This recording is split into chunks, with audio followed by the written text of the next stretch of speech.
یزید پلید حضرت سیدنا امیر معاویہ رضی اللہ تعالی عنہ کا بیٹا تھا۔ یزید اس کا نام تھا، کنیت ابو خالد تھی۔ امیہ خاندان کا یہ وہ بدنصیب انسان ہے جس کی پیشانی پر نواسے رسول سید الشہداء امام علی مقام امام حسین رضی اللہ تعالی عنہ کے قتل کا کالا دھبا لگا ہے، جس پر ہر زمانے میں دنیا اسلام ملامت کرتی رہی ہے اور قیامت تک اس پر ملامت ہوتی رہے گی۔ یہ باطن سیاہ دل ننگے خاندان سن 25 ہجری میں حضرت امیر معاویہ رضی اللہ تعالی عنہ کے گھر میسون بنت بہدل کلبی کے پیٹ سے پیدا ہوا۔ یزید بہت موٹا، بدشکل، بدخل، فاسق، فاجر، شرابی، زانی، ظالم، بے ادب، گستاخ تھا۔ اس کی شرارتیں اور بےہودگیاں ایسی ہیں کہ جن سے بدماشوں کو بھی شرم آئے۔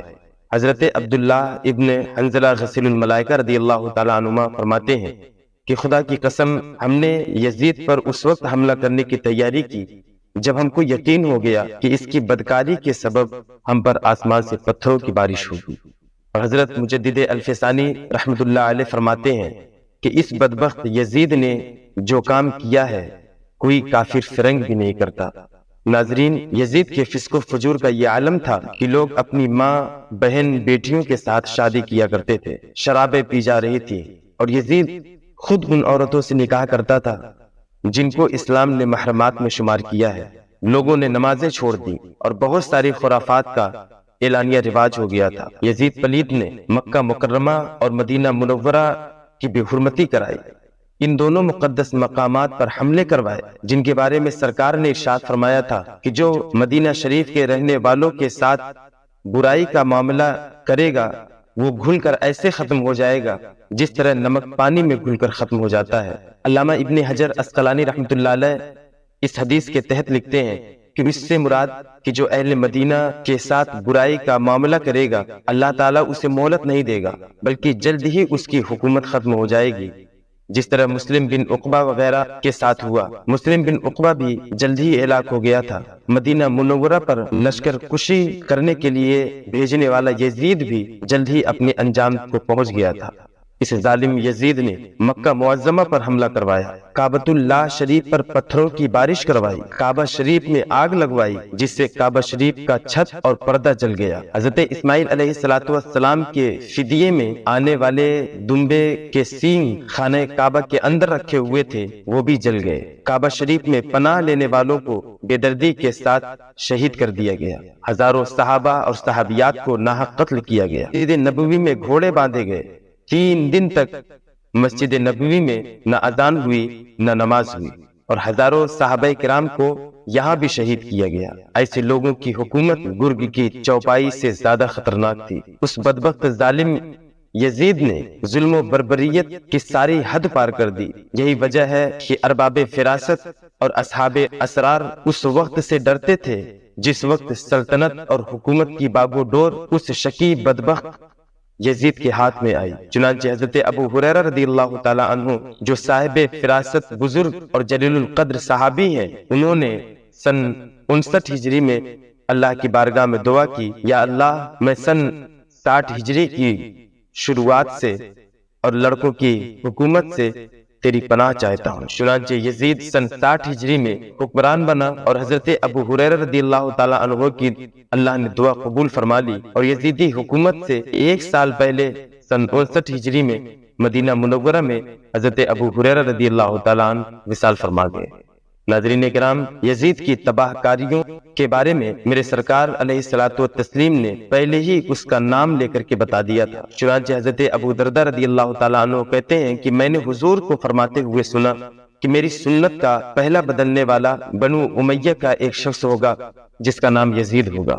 اعلیٰ حضرت سرکار فرماتے ہیں کہ یزید کے فاسق و فاجر ہونے میں، جری علی الکبائر ہونے میں اہل سنت والجماعت کا اتفاق ہے، صرف اس کی تکفیر اور لعن کے معاملے میں اختلاف ہے۔ امام احمد بن حنبل رضی اللہ تعالی عنہ یزید کو کافر کہتے ہیں اور بتخصیص نام اس پر طعن کرتے ہیں، اور دلیل یہ آیت کریمہ ہے جس کا ترجمہ یہ ہے، کیا قریب ہے اگر والی ملک ہو تو زمین میں فساد کرو اور اپنے نسبی رشتے کاٹ دو؟ یہ ہے وہ لوگ جن پر اللہ نے لعنت فرمائی، تو انہیں بہرا کر دیا اور ان کی آنکھیں پھوڑ دی۔ اس میں کوئی شک نہیں کہ یزید والی ملک ہو کر زمین میں فساد پھیلایا، حرمین طیبین اور خود کعبہ معظمہ اور مدینہ منورہ کی سخت بے حرمتی کی، مسجد کریم میں گھوڑے باندھے گئے اور ان کی لید اور پیشاب کے چھینٹے منبر رسول پر پڑتے تھے۔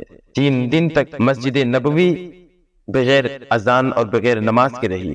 مکہ اور مدینہ اور حجاز کے ہزاروں صحابہ اور تابعین کو ناحق قتل کیا گیا، شہید کیا گیا۔ کعبہ شریف پر پتھر پھینکے گئے، غلاف کعبہ کو پھاڑا اور جلایا گیا۔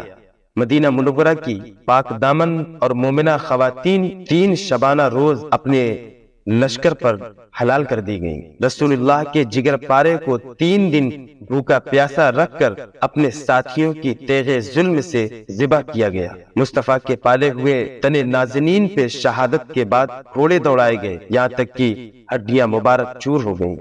سر انور جسے رسول خدا چوما کرتے تھے اسے کاٹ کر نیزے پہ بلند کیا گیا اور کربلا سے شام تک اسے گھمایا گیا۔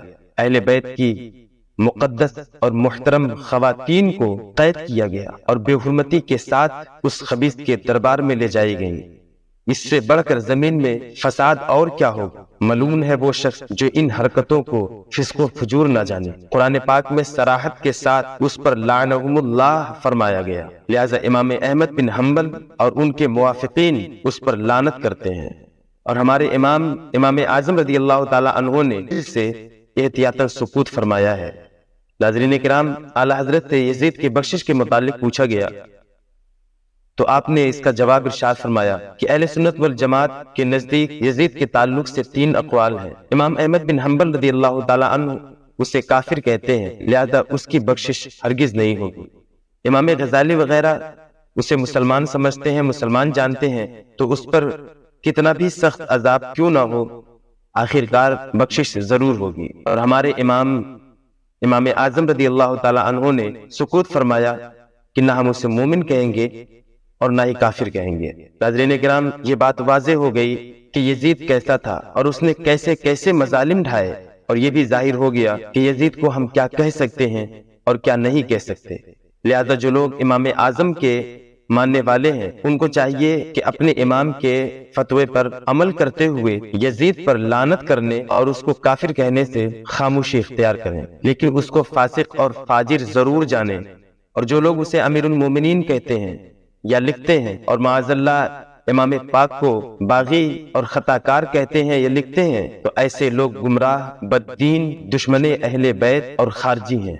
نوفل بن الفرات کہتے ہیں کہ ایک دن حضرت عمر بن عبدالعزیز کے پاس ایک شخص بیٹھا ہوا تھا، یزید کا کچھ تذکرہ ہوا تو اس نے یزید کو امیر المومنین یزید بن معاویہ کہہ دیا، تو حضرت عمر بن عبدالعزیز رضی اللہ تعالی عنہ جلال میں آ گئے۔ آپ نے فرمایا کہ اے شخص، تو یزید کو امیر المومنین کہتا ہے؟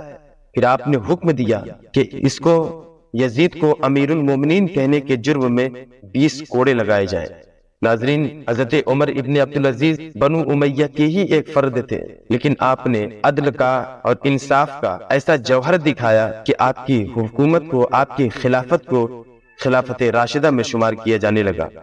یہ خلیفہ بنو امیہ کے عمر ابن عبدالعزیز بھی، جنہیں اہل بیت سے اس قدر محبت ہے کہ قاتل حسین کو امیر المومنین کہنے والے کو 20 کوڑے لگائے ہیں۔